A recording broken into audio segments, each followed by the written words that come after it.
so that we're going to share this with the network after after it's over. So I'm excited today to have Christine Kirby here, Maine Children's Alliance. And for those of you who are just calling in, Caitlin is experimenting with her sound and she's going to call back in. Christine, give us a little overview of you and Maine Children's Alliance, and I will try and get Christine back on, or Caitlin back on. Well, Maine Children's Alliance is the Kids Count grantee in Maine. We are a small nonprofit located in Augusta, and I'm the research and policy assistant, but we're a relatively small team, so we kind of all do a little bit of everything. And so we use the action alert system a lot for our communications and advocacy.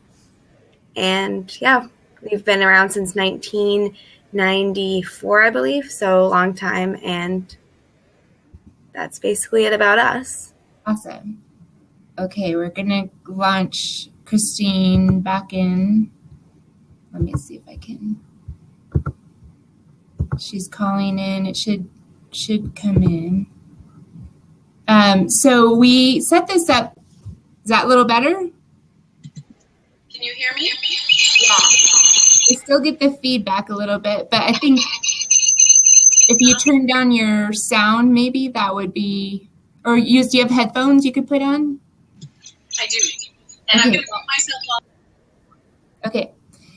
So we, as advocates, have to sometimes send out action alerts, and I feel like none of us really have a lot of training in campaign tactics and getting people activated over email to contact their legislators. And so we wanted to just open up a discussion. And so anybody who's listening, please type your questions that you have about action alerts, and I will get us started with asking Christine what kind of action alerts you've done recently, and what do you that have been successful, and what components do they have?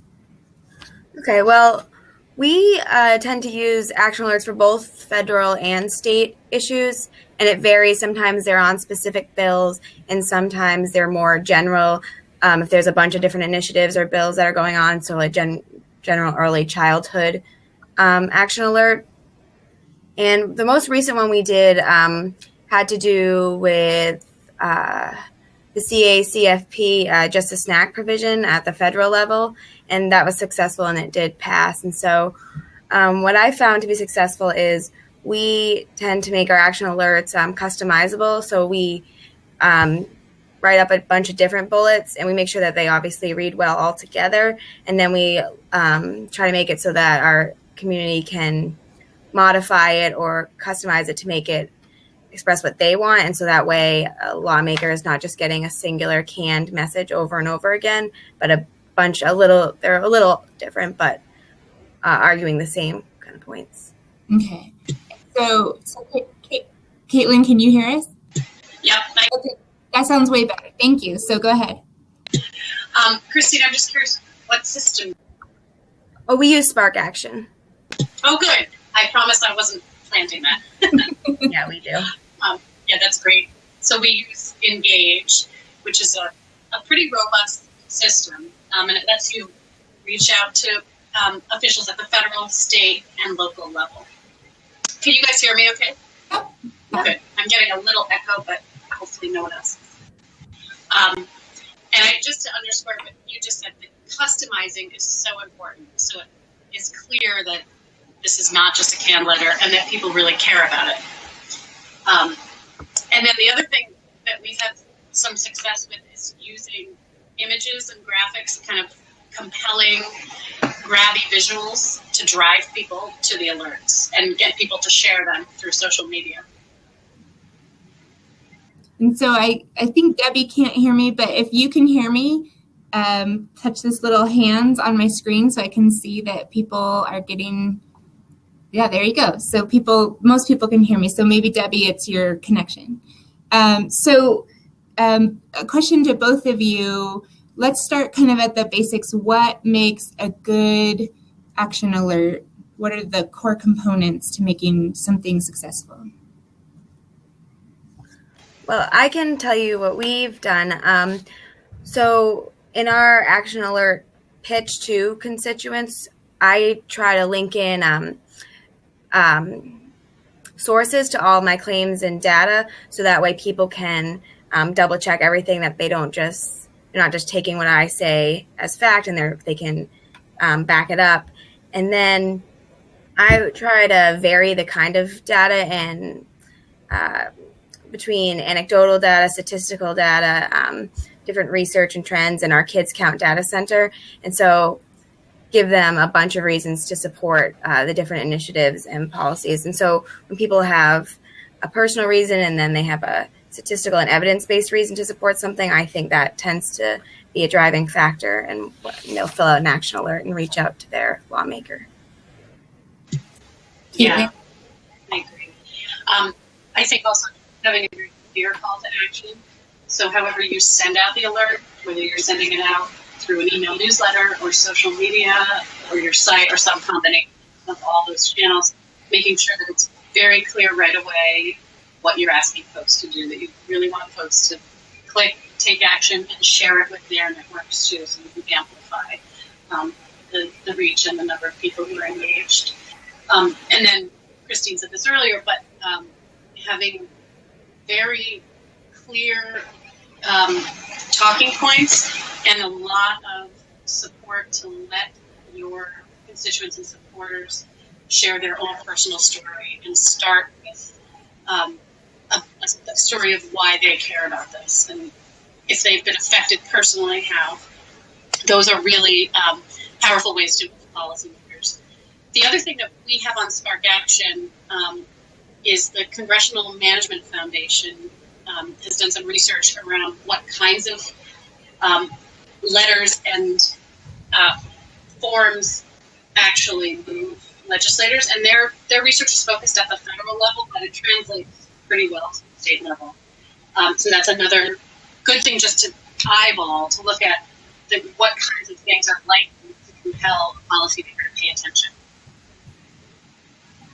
Awesome. And so maybe we could also talk a little bit about what makes a bad action alert or lessons you've learned from experimenting. I'm on all kinds of lists, so I see different techniques, people trying things from, the Obama for America, like, "Hey, Tara," subject line, to these screaming headlines in bold, "Take action now, crisis on the line," those kinds of things. What kind of don't do's do you recommend for people? One very basic don't do that you just started to get to is a lot of these screaming, "We've got to stop this," and then silence in between, not telling people what happened, not thanking them for taking action, not keeping them engaged and up to date in between these moments when you really need them to act. It's really important to keep that loop going and to keep people engaged and not just run out like Chicken Little every time, because you'll see that your open rates drop. We've also found a couple of very tactical things, that having a real person's name in the email so that it comes from a person, it doesn't come from an organization. That helps get through spam filters, and it also helps encourage people to click, and it makes the whole thing feel more personal. Likewise, make sure that email name and address matches the reply address. So if someone replies to your email, it matches, because some spam filters will stop it if it doesn't. And then the subject line, experimenting with a bunch of different ones during a campaign and seeing which ones tend to work for the people you're most trying to reach. Questions can be really effective. It still holds true several years into this, but lists, like 3 reasons this is the no-brainer, things like that feel small and easy, and something that people may just want to scan does help people open and then encourages them to click. Again, just not telling folks whatever happened is, I think, a big don't do. And unfortunately, it's a very common thing. How do you get that message back? By the same format, by sending an email back to everyone who responded, or just everyone you asked to respond? So in our system, and I think most systems, there's an automatic thank you for taking action. But then after that, whether the bill passes or doesn't, or whatever the call to action is, making sure that in the future communication, whether it's through your site, through your regular newsletter, or specifically to those folks who took action, just letting them know, thanks so much for doing this, here's what happened. So follow-up's really good. Any other don't do's? You notice that when you send out your action alert, you get a ton of unsubscribes. How do you go about figuring out why they did or what may have went wrong? That's a great question. And sometimes this is not necessarily for unsubscribes, but for lack of action, is that you just got huge amounts of text. Okay. That makes it really tough. We've had a lot of luck with a big red take action button in the email. So it's, and usually a picture, as personal and real as possible. So short text, clear call to action, picture, button. So it's very clear this is where you want them to click. Like an actual picture of people or stock art or? Usually as real as possible. Stock art can work, but sometimes it can look a little too slick and a little too impersonal. Yeah. But if there's a real picture from a lobby day that you've done or something that you have, or real kids in the community, that can help. And then I think if you frequently be very judicious about how you email people and send out the alerts.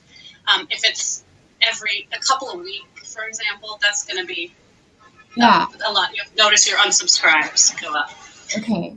So Christine or Caitlin, is there kind of a magic number of too many or too few? We only send a few per session because we don't want to do that Chicken Little situation. And so sometimes we feel like maybe more might be better because people remember what we're doing here and and are more inclined to take action if they know that it does make a difference. Well, we're relatively new, and so I think we only did a couple last session, and we've only done maybe 2 so far this session. We try not to inundate our community with newsletters and emails and asks all the time because they're getting that from so many other people, and we want them to take ours seriously and fill it out. So we try to be strategic about which issues we send out the action alert for if we think it's going to make the most difference. So I can't speak too much because we're still only in the first year of using it, but I think being strategic about sending out action alerts is important. One thing we did was asked our networks. We did a very short survey and said, how often do you want to hear from us and what kinds of things do you want to hear? And it was interesting because the response was overwhelmingly, we want to hear more frequently and shorter. And then we found when we did do more frequently, we at one point were doing one message a week. They weren't all action alerts or calls to action. They were a youth voice message, an action alert, a general update. But when we did it every week, our unsubscribe rates went up. So we realized, despite what people were saying, they did want it more frequently, but not every week. And they definitely wanted it shorter. So that's, I think, a useful bit of advice. Great. So Debbie asks, how much lead time do you need for them to be useful? Do you find that people's responses jump at night or on the weekend? So kind of what's the best time to send them, and how much time between when the action is supposed to happen, the vote will happen, do you send your action alert? Well, we try to send out them as far as people filling them out. We get more results when we send them out during the workday. So it's like, if it gets in someone's inbox by 9 a.m. when they check their email, or in the afternoon, maybe around 3 or 4 as they're wrapping up their day, we found that that's when we've got the most responses.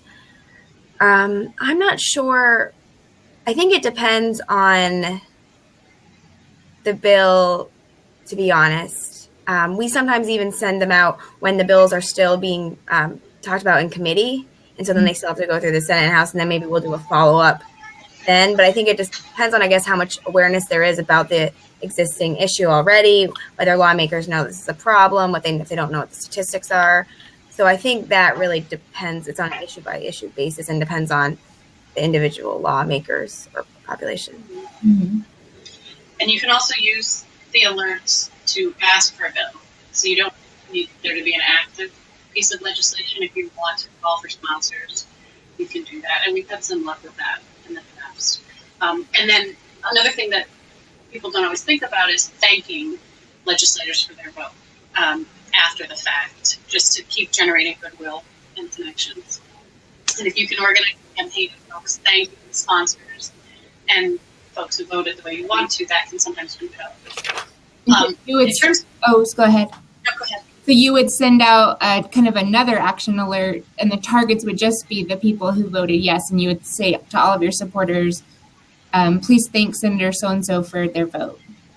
Or actually, you could do it that way, or you could send out another alert after the fact, and depending on where your district is and how your elected officials voted, you'd get talking points saying, thank you so much, or I'm really disappointed you didn't do this. Mm-hmm. Please support this next time. Okay. And that's all automatic. You know, we can fill in those talking points and folks get them depending on how their legislators vote. And even if it's not legislators, if it's mayors or superintendents, you know, you can create alerts that target a lot of different folks, thanking them for action or letting them know that you don't love what they've done. In terms of times of day, I love Debbie's question. And what we found is it really depends on who you're trying to reach. Some of the organizations that we work with have had really good luck at 5 a.m. East Coast time Friday mornings, which I would expect based on everything I've read, don't do that. Yeah. Because it's way too early on the East Coast and it's like way too early on the West Coast. But oddly, they tested and they found that was the best time for them to send and get high open rates. On Friday morning. Friday morning, 5 a.m. East Coast time, really bizarre. 3 or 2 a.m. West Coast time. Uh-huh. I do notice that, like, all of my retail marketers, it's the first thing you see in the morning because they've sent it at like 2 a.m. So maybe that makes sense. Yeah, and I guess now we all check we turn on our smartphones in bed and we do. But I find I personally don't. I look at it, but I don't take action usually that early. I think, I'll deal with that when I get to my desk. And then by the time I got to my desk, there's 20 messages on top of that. But you've spent the time in the shower and in the car thinking about what you're going to say. Yeah, that's right. But you can test it, and it's definitely worth, in terms of email open rates and click rates, I think it's worth testing, trying different times of day and different times of week. And also with your social media posts, for the most part, we find days, you sort of think that weekends might be a better time for a lot of folks to be on social media and taking action, but we don't find that. It does depend, again, on the issue and the organization. So we have some partners who find that Saturday afternoons are a really good time for Facebook. Okay. And all of this is stuff you can really quite easily measure and play with and test. And so we have a question from Carlton about, is there an API or a way to integrate alerts into websites? And I think most systems that are set up to do action alerts, there's a way to kind of clone your website to look like it. So it's not really in your website, but it looks like your website, and you're directing people to that. Is that how most of them work? Well, I know Spark Action sends us a link, and we can embed it in our website. So ours actually will appear on our action alert page on our website. Okay. Yeah, the system that we offer to Kids Camp and partnership groups, you can embed it right in your site, and folks take action on your site. They don't leave and go anywhere else. And then we will give you all of the contact information of everyone who took action.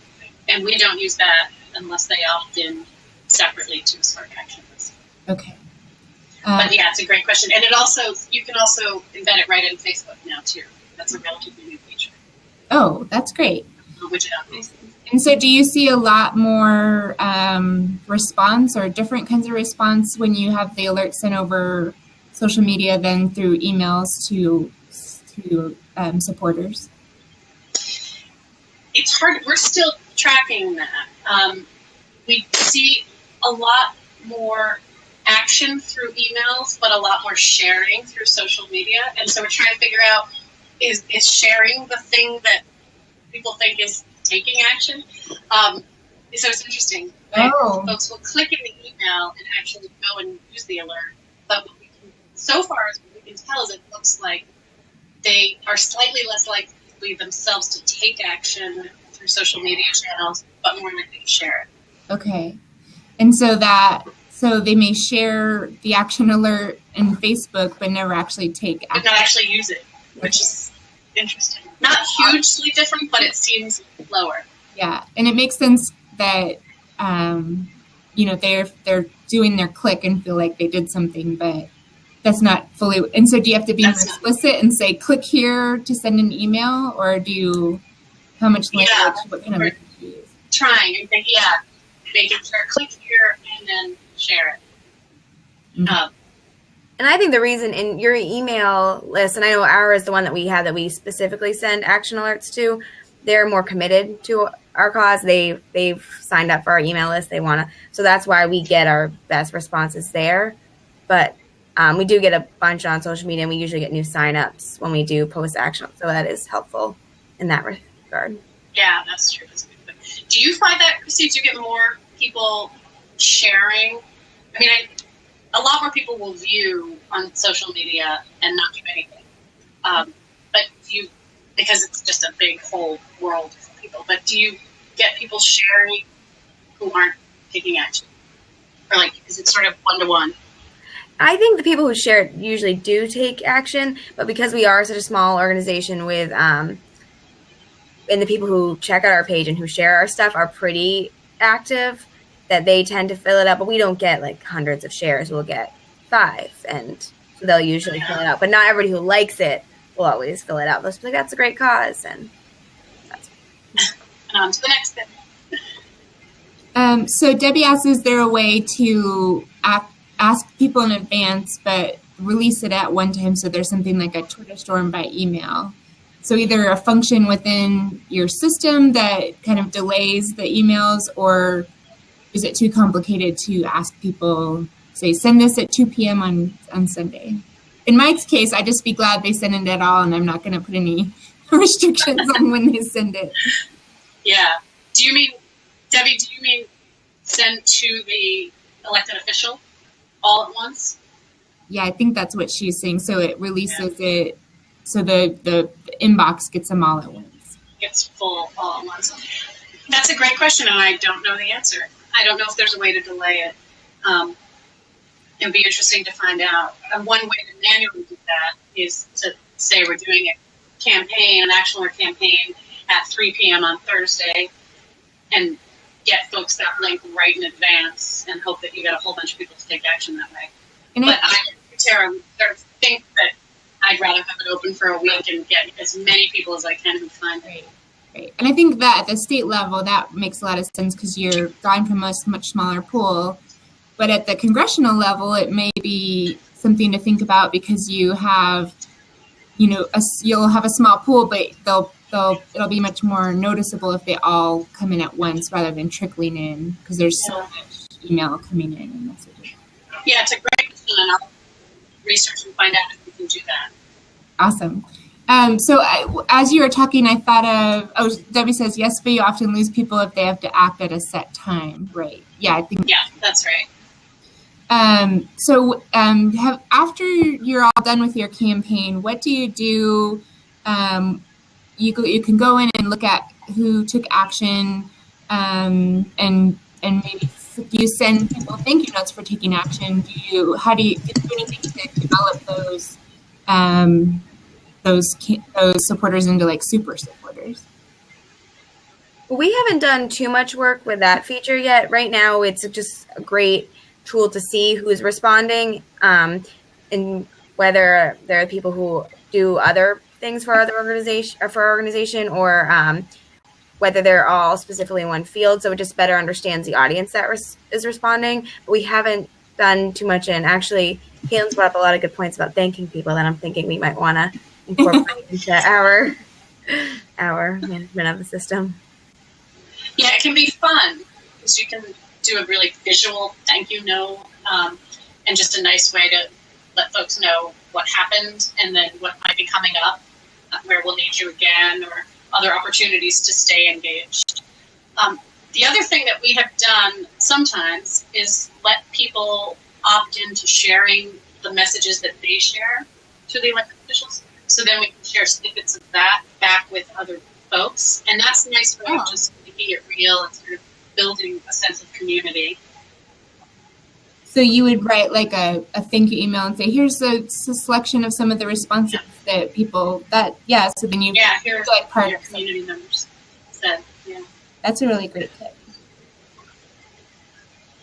And there's a little checkbox so they can say, yes, you can share mine, or no, I don't want to share this one. Oh yeah, that makes sense. So I'm about to send an action alert early next week, and so I get a ton of information from my policy people on all of the nuances of this legislation and all of the stuff, and they say, we want everyone to know all of these things, and I have to push back and say, no, but nobody's going to read all this. So so my thought is to take all of that background information and put it on our website somewhere, and then the action alert says, take action on this issue. If you want to read more, click here. How much is too much? Or is that the ideal setup, or do you want to have how much background is enough? Well, you get, in part of your, and for at least the Spark Action system, you get part of the way the system's set up is that you have a little blurb at the beginning before they fill out their name and customize their message. So I tend to that's where I put the information that a constituent needs to know. And then I try to keep the e-blast maybe a paragraph. I think the shorter the better. And if you want to put facts or information, I try to use bullet points because then people can scan it and see the message and then fill it out. And then you can always blog about the issue or bill in greater detail later. And it's also another way to share the action alert via other avenues. So that's great. Yeah, I think that's a great idea. And we've definitely found that the shorter the intro text is, the higher the number of actions, of people who take action. So you definitely want to keep that first text tight. And I know it's tough because everybody wants to get every nuance in there and get the full scope. But a blog is a great idea, or linking people in the email below the take action link. So the first link they have is to take action, but then below is a link to a blog or a fact sheet. And then when people go to the page where they write their letters, how much information do you put in there? We've tended just say lock the subject line. That's one tip I learned early on is lock your subject line so that the opposition gets the link, they can use it to use your system to send messages against your cause. So we say vote yes on this bill. And then in the text, we've really just left it open so you could say, or we say we have a suggested letter in its entirety and people can just click it and it's sent. If they want to change it, they do. See a lot of people customizing it. That's such a good point. We don't usually lock the subject line, and we've never had a problem with someone taking it over. In some ways, that's a good problem to have because it means people are feeling threatened and feel like they're This issue in particular was a really nuanced issue within our community. So people were like, actually, no, I want this way, and they changed it. So that's when we started doing that. Wow, that's really good to know. I just made a note of that. Can you have in several titles, or because we usually offer a couple? Oh, because you can do. Yeah, and we strongly recommend that because it otherwise just looks like a form letter if it's all the same subject line. It's great if there's variation, so then the staffer or whoever is receiving all these Oh, doesn't think it's just somebody who just, is just shooting out a form letter. okay. And I think with our system and most systems, you can have something like 15 rotating subject lines. Oh, And you can lock it so that it's a random selection from the list that you've created. And we now may start doing that. okay. Normally we have that rotating list, but let people edit if they want to. Okay. And then another mistake that we've made in the past is having a huge number of talking points. So really keep the talking points tight and make sure it's clear right up front that you want people to start with a personal story or with their own take on things. And then keep a limited number of talking points to pop in. Yeah, we tend to use about between 3 and 5 talking points. And I think it's important because we didn't think about it to make sure that they all read well together, because sometimes people will just go through and click all of them. And so you don't want to be repetitive and change, like some, because when we first did it, we changed the wording on, but they were essentially the same fact or same. And so that comes out kind of odd in an email. So, yeah. Have you guys talked to some of the policymakers to see how much they read or how far down they read? we haven't talked a bunch. And I actually used to be an aide to, and so I know that depending on the lawmaker, they sometimes don't even read their emails. It's the aide or so, but that's actually a good idea to get some feedback. And I've heard some who just kind of keep a tab, and they say 24 for, 5 against, and so they don't really go into reading it a lot, but That's what we've heard. awesome. Well, Debbie asked if Caitlin could share a tip sheet. Yes, we do. Thank you. Debbie, anything in particular you wanted to include on the tip sheet? Just anything that she has to say? Otherwise, we will wrap it up here. Thank you, everyone, for joining us. Like I said, it's only 30 minutes, so we're going to keep these short, and we'll be back next month with the topic. So everybody, click these little high fives for our guests to thank them. If you're still on, thank you. Here I go. This is great. Again, thank you so much, you guys, and I appreciate it. And we will hopefully have you guys on to see our guests next month. Thank you. Thanks for introducing us to Blab, Tara. Yeah, it's great. Fun. So, and again, if anyone in the network has feedback, like you hated it, didn't work, or if you liked it, email me at tara@coloradokids.org. Awesome. Bye. Bye. Take care, everyone. Bye.